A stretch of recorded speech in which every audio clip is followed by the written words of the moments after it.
America ఏదైతే క్రిప్టోని అట్లాగే బిట్కాయిన్ని బాగా ఎంకరేజ్ చేస్తుంది.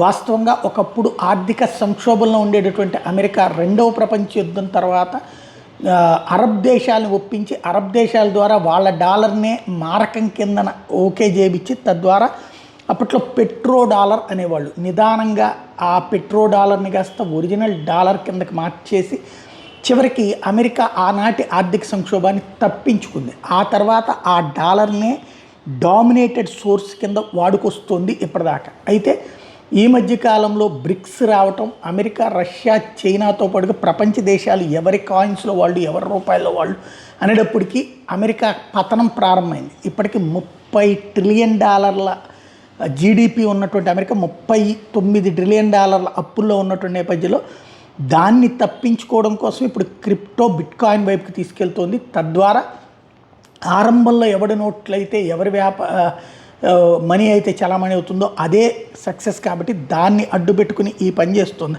తాజాగా తేలుతున్నటువంటి అంశం అమెరికాకి సంబంధించినటువంటి ఈ వ్యవహారం సంచలనం సృష్టిస్తుంది. పుతిన్ అడ్వైజర్ కొబ్యాకోవ్ తాజాగా వాషింగ్టన్ వ్యవహార శైలిని నిలదీస్తూ మీ అప్పులు తీర్చుకోవడానికి ప్రపంచం నెత్తిన ఈ క్రిప్టో బిట్కాయిన్స్ రుద్దుతారు, ఎవడు దానికి జవాబుదారి అని నిలదీశారు.